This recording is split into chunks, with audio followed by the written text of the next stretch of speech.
Oi, pessoal do sétimo ano, vou fazer uma explicação geral sobre o conteúdo trabalhado até aqui no Centro de Mídias, que é Sistema Econômico Colonial. Antigo sistema colonial. O importante pensar desse sistema é que é um conjunto de regras e leis que favorece a metrópole. A colônia é a fornecedora de matéria-prima, enquanto a metrópole é o destino final e é o lugar de transformação dessa matéria-prima. Esse sistema também é chamado de mercantilista, que vigorou entre os séculos XIV e XV. Lembrando que mercantilismo, sistema mercantilista, nós estudamos no primeiro bimestre em sala de aula. Então, vale consultar o caderno também. Nós temos, portanto, um pacto colonial, que é um regime de exclusividade, em que a colônia fornece essa matéria-prima exclusivamente para a sua metrópole, no caso do Brasil, Portugal, no caso das colônias espanholas é a Espanha, no caso de colônia britânica, por exemplo, a Jamaica é a Inglaterra. Então, essas metrópoles têm a exclusividade sobre todos os produtos daquela colônia. Não se pode ter fábricas nessas colônias, exceto fábricas muito simples, por exemplo, fabricação de tecido de algodão muito simples, tão simples como esses panos de chão. Imaginem vocês que esses tecidos eram utilizados para roupa dos escravos, então era feito aqui na colônia e por isso que estava autorizado, mas é produto que não tem quase nada de valor agregado, não é mesmo? E aí, portanto, nós temos um sistema em que a metrópole, ou seja, Portugal, entra com manufaturas, ou seja, com produtos industrializados e os equipamentos. E a colônia entra com a matéria-prima, também com metais preciosos, já que tem esse extrativismo, e gêneros tropicais. No primeiro momento, nos primeiros anos de Brasil colônia, o produto mais exportado e mais retirado de Portugal, por Portugal, retirado do Brasil por Portugal, era o pau-brasil e os animais, papagaios, periquitos, pele de animais. Então, os produtos mais comercializados. Depois eles começaram a investir no açúcar e também no fumo, por exemplo. Então, a gente tem uma economia especializada, se especializa em um único produto. No caso do Brasil, por exemplo, o açúcar. Tem investimento externo, já que a colônia não conseguiria fazer um investimento inicial, depende do mercado externo, e tem, nesse caso, a mão de obra compulsória, ou pode chamar de mão de obra escrava. Nesse momento, nós temos muitos produtos que são exportados, por exemplo, o soja. O soja é exportado in natura para muitos países. Então, é mais ou menos essa a ideia. A única diferença é que, nesse momento, o soja não volta manufaturado para a gente, no formato de óleo, por exemplo. Do Brasil é feito aqui mesmo. Mas era essa ideia de matéria-prima que vai para outro país, é transformado, e no caso da colônia, voltava para a própria colônia. Então, nós temos como base, durante os séculos 16 e 17, o açúcar. Por que o açúcar? Porque o mercado europeu precisava desse açúcar, feito nos países tropicais, porque o açúcar dos países tropicais, ele é mais fácil de produção. A produção é muito mais fácil, ele é mais eficiente. Antes disso, antes dessa cana de açúcar, eles utilizavam, por exemplo, beterraba para fazer açúcar. Imaginem vocês, tudo era tingido com a cor da beterraba. Mel, mas não tem mel para todo mundo.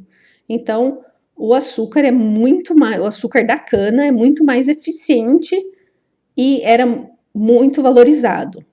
Pensando nesse momento, quanto que a gente usa de açúcar? A gente usa muito açúcar. para muitas coisas. Os produtos industrializados têm açúcar, por exemplo, enlatados como milho, ervilha. Pode olhar no rótulo, tem açúcar. Remédios têm açúcar. A gente tem um grande consumo de açúcar, então até hoje é muito válido. E antes dessa produção em larga escala, principalmente do Brasil, eles não adoçavam quase nada e, como eu disse antes, ou então utilizavam açúcar de beterraba, mel. Então a gente tem a colonização, ela foi organizada em torno do cultivo de cana-de-açúcar. As primeiras mudas vieram das Índias, trazidas por Martim Afonso de Souza, produto muito valioso entre os séculos XVI e XVII. Com a empresa açucareira, Portugal solucionava seu problema de utilização econômica das terras americanas e o Brasil se integrava como fonte produtora aos mercados consumidores europeus. Passou-se do âmbito da circulação de mercadorias para a produção. Então, o Brasil conseguiu produzir em larga escala. Então, rapidamente, como que era a produção de açúcar? Tinha um engenho, o engenho tinha a roça, moendas, caldeiras, o galpão, a senzala para ficar mão de obra na senzala, e a casa grande, que era a administração. Tinha uma capela e tinha as habitações de poucos trabalhadores livres. Alguns engenhos ou trapiches, eles tinham uma força extra, ou a água ou tração animal.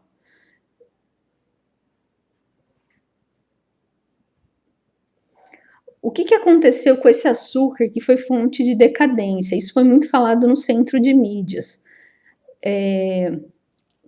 Fatores externos, como, por exemplo, a política no sentido amplo, prejudicou a produção do açúcar, porque durante um tempo, que é o período de 1580 a 1640, o Brasil, colônia brasileira, e Portugal estiveram sob o comando e administração da Espanha, que é o chamado período da União Ibérica. E nessa configuração, a Holanda, que era então parceira de Portugal, passou a ser inimiga, porque a Holanda era inimiga da Espanha. E essa inimizade gerou uma série de conflitos internos no Brasil colônia, que ruíram essa produção de açúcar. Porque quem investiu inicialmente nos engenhos, emprestou dinheiro, fez um investimento maciço nesse açúcar foram os holandeses. E os holandeses, eles queriam de volta esse dinheiro. Mas, como eles eram inimigos da Espanha, foi toda uma complicação. Conflitos e guerras. Por exemplo, em 1654, os holandeses invadiram Pernambuco e a Bahia para retomar esse investimento que eles fizeram. Então, eles queriam de volta, eles invadiram com tiros, soldados e canhões. Então, foi um conflito. Esse conflito é chamado de invasão holandesa. A gente vai olhar com calma em próximas aulas.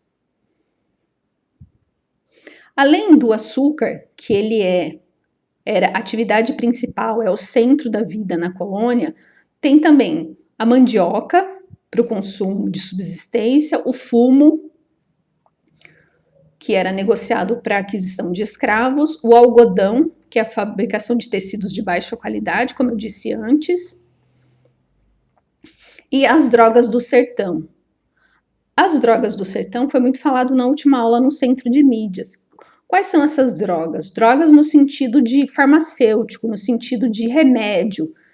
Então, eram utilizadas ervas, eram utilizadas essências, que tinha várias funções, principalmente funções medicinais, funções aromatizantes, função de tinturaria também. Então, essas drogas do sertão eram muito consumidas. Produtos extraídos da Amazônia e Pará: cravo, canela, cacau, guaraná, castanha do Pará, gergelim, urucum, essências para perfumes, que eram utilizadas como corantes também, aromatizantes e plantas medicinais. Esse sistema é chamado de extrativismo. Ação e exploração das missões religiosas com mão de obra indígena, tropas de resgates, eram expedições militares que iam escravizar índios na Amazônia para trabalhar nas fazendas do Maranhão e Pará. E esses índios também eram responsáveis por esse extrativismo, já que eles sabiam quais ervas eram boas e para quê. Essa movimentação, ela facilitou a entrada dos europeus na região amazônica, por exemplo. E aqui uma lista das drogas do sertão, das chamadas drogas do sertão, que são ervas medicinais e aromáticas: urucum, pimenta, guaraná, açafrão, anil, salsa, gergelim, cacau, baunilha, castanha, canela, pau-rosa e ovos de tartaruga também era considerado drogas do sertão. Então, lembrando que, nesse primeiro momento, principalmente esse extrativismo, ele também explora animais, papagaios, periquitos, pássaros, animais de pequeno porte para retirada de peles, e esse conjunto amplo de ervas medicinais. Então, o que a gente tem? Um sistema colonial que explorava o máximo possível da sua colônia. Explorava as ervas, explorava a cana-de-açúcar, principalmente, era o principal produto, era a cana-de-açúcar, e sempre favorecendo a metrópole, no chamado sistema mercantilista, que utilizava do pacto colonial, ou seja, vamos extrair o máximo que a gente puder da colônia para obter lucros. A atividade relacionada a essa lição é para ler a fonte e responder qual o assunto abordado pela fonte 1, que é essa fonte aqui, sobre especiarias, quem realiza o trabalho de extração das especiarias do sertão de acordo com a fonte, e B, que drogas do sertão eram cultivadas e exploradas para atender ao mercado europeu. É isso, bons estudos!